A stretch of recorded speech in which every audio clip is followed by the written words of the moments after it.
Welcome everyone to this absolutely wild free agency day. What we learned from today is that the Atlantic is going to be a death spiral. The Pacific is going to be I don't know what they're going to be. There's going to be the worst two teams in the league are going to both be from the Central. And the Metropolitan is just existing. They're probably the most normal division out of everyone right now. But anyway, welcome back everyone. Free agency day. The Hawks have made some moves. There will be a video. That's not this video. The video will be up later, probably over the weekend. Today is Wednesday, maybe Friday. Depends on the moves that are still made. There are still some big free agent names out there at the time I'm recording this. Johnny Gaudreau, Nazem Kadri, John Klingberg. Those are the big three that still remain. Free agency kicked off pretty early this morning, and of course I was able to look at it for an hour, be able to watch NHL Network, and then I had work, so then I had to watch on my phone.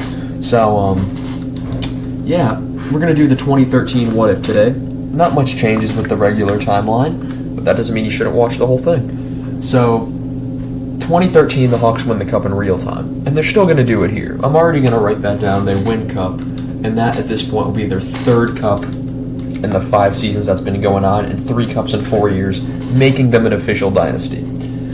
So, and not to mention they go to the final 5 years in a row, which is already nuts enough. So, round 1, they play Minnesota. Still timeline. They're the President's Trophy winning top seed. Minnesota's the 8th seed. They win 2-1 in overtime, 5-2. They lose 3-2 in overtime, 3-0 and 5-1.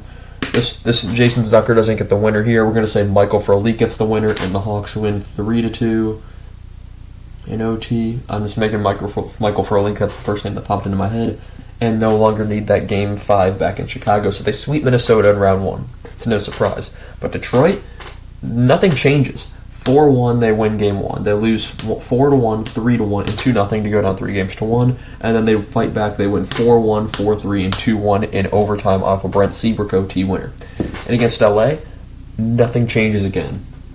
LA, they win 2-1, 4-2. They lose 3-1 in LA, but they win 3-2, and then Patrick Kane gets a hat-trick OT winner and double overtime to send them to the final to make it 4-3. So now they've beaten LA in back-to-back conference finals. Still got one more coming.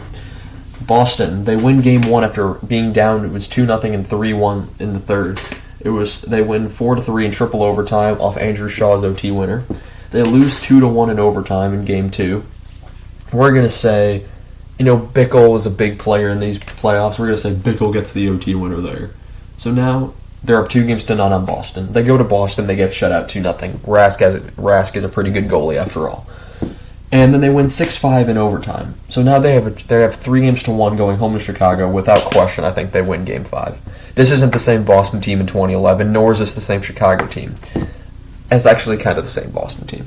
But this Chicago team was much better than the team in 2011. There's a reason they won the President's Trophy. There's a reason they went 21-0-3 in the first 24 games of the 48-game shortened season. They didn't lose a game in the first 24 games of the season, which was an NHL record, and still is. So that means what will come out of this is something interesting. 17 seconds would never happen. 17 seconds is completely removed from history, and that iconic comeback is no longer a thing.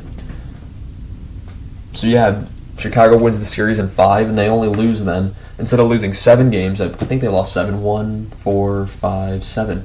So yeah, instead of losing 7, they only lose 5 games, and this run is a lot more dominant than people remember it. Hawks had such a dominant season, and then they followed up with a dominant playoff. So, yeah, that's really all I have for you guys in this one. I know it's a short what if, but there really wasn't much to change as the Hawks kind of just dominated anyway. But, yeah, we look at the timeline now. 2013 win Cup, 2014 win Cup, 2011 losing final, 2010 win Cup, 2009 losing final.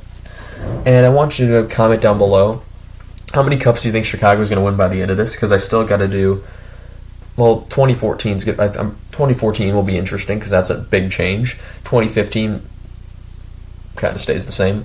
2016, we'll see. I haven't really looked at that one ahead yet. In 2017, should also be a bit interesting. And 2020 will also be interesting since there's all overtime games in all 3 of those series. And so yeah. Meanwhile, free agency is still going on. So leave your comment down. Leave your comment down below.